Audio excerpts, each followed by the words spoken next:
On February 22, 2026, the Mexican military killed one man in a firefight in the mountains of Jalisco.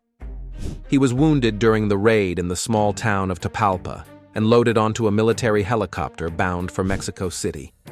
He died before the aircraft landed.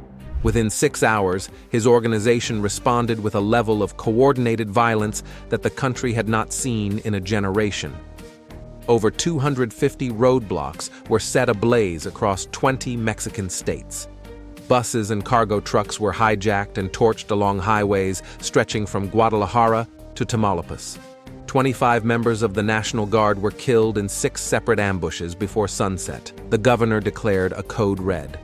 Guadalajara, Mexico's second-largest city and a host city for the 2026 World Cup, became a ghost town. Flights were canceled into Puerto Vallarta. The United States Embassy issued shelter-in-place orders across multiple states. Schools closed the next morning. One man died, and an entire country locked its doors. Most people watching this have never heard his name.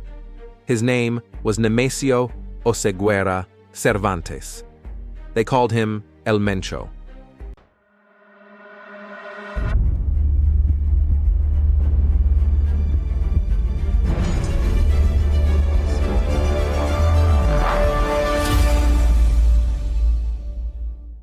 He led the Cartel Jalisco Nueva Generación, known globally as CJNG, an organization the DEA assessed as rivaling the power of the Sinaloa cartel, once led by Joaquin El Chapo Guzman.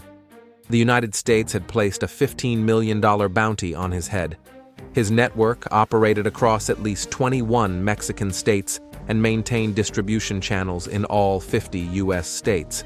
He commanded heavily armed units equipped with armored vehicles, rocket-propelled grenades, and weaponized drones.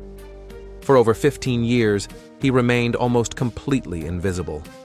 No modern interviews, no recent verified photographs, no public appearances. A ghost who ran an empire. Nemesio Ruben Oseguera Cervantes was born on July 17, 1966, in a rural village in the Tierra Caliente region of western Mexico. His family cultivated avocados. Poverty defined his childhood.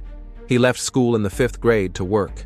By 14, he was guarding marijuana plantations in the hills, scanning horizons for police or rival growers. It was the first time crime paid more than farming. In the 1980s, he crossed illegally into the United States and settled in California. He used aliases. He was arrested in 1986 in San Francisco for carrying a loaded firearm and possessing stolen property. Arrested again for drug offenses. Deported. He returned. By the early 1990s, federal agents caught him in a heroin sting in the Northern District of California. He was convicted of conspiracy to distribute heroin and served nearly 3 years in federal prison before deportation. What happened next set him apart from every other major trafficker of his era. He went back to Mexico and joined a local police force. For a time, he wore a uniform in a coastal town south of Puerto Vallarta. The details remain unclear.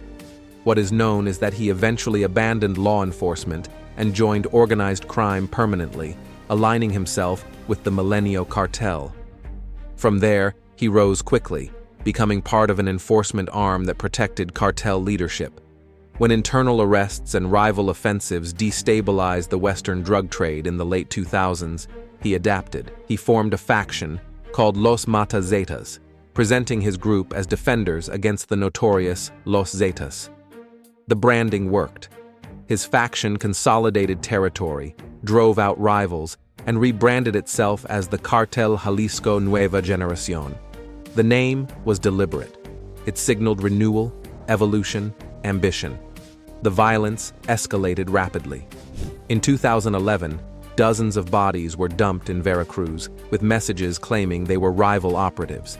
In 2015, CJNG ambushed and killed 15 Mexican police officers in a single coordinated strike. That same year, cartel gunmen shot down a Mexican military helicopter using a rocket-propelled grenade launcher during an operation targeting El Mencho.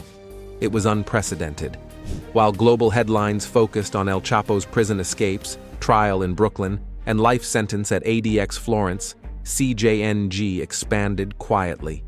It diversified beyond traditional cocaine logistics into synthetic drug manufacturing.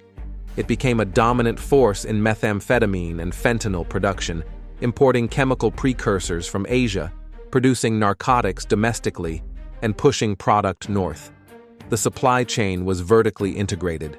Production to distribution, raw chemicals to street-level pills. CJNG operated like a paramilitary organization. Armored vehicles nicknamed Monstros, explosive drones, roadside mines, coordinated urban assaults, public displays of force designed not just to eliminate rivals, but to project inevitability. Recruitment tactics allegedly included deceptive job postings that lured civilians into forced service. Revenue streams extended into fuel theft, extortion, illegal mining, logging, and control of agricultural exports, including avocados and the crop of his childhood. Yet El Mencho remained unseen. Unlike El Chapo, he avoided interviews, celebrity, spectacle. Intelligence described layered security rings, constant movement through mountainous terrain, and rapid evacuation protocols. When authorities raided properties linked to him, he was already gone. But isolation grew. His wife was arrested on money laundering charges. His son was extradited to the United States and sentenced to life in prison. His daughter faced federal charges. Close associates were captured or extradited. The network tightened. Then came February 2026. Intelligence pinpointed his location near Tapalpa. Mexican forces, reportedly supported by U.S. intelligence, launched a coordinated operation. A firefight erupted. Several gunmen were killed. El Mencho was wounded, extracted, and airlifted. He died en route to Mexico City at age 59. He was never captured alive. He never stood trial. And within hours, CJNG demonstrated the scale of his command. Roadblocks, fires, ambushes, airports shut down, entire regions paralyzed. It was retaliation and messaging combined, proof that even in death, the network could mobilize nationally. The question now is succession. Without a clear heir, criminal organizations historically fracture. Internal wars ignite. Violence spreads unpredictably. A decentralized CJNG operating through autonomous regional commanders without a singular leader to target, could prove more difficult to dismantle than a centralized hierarchy.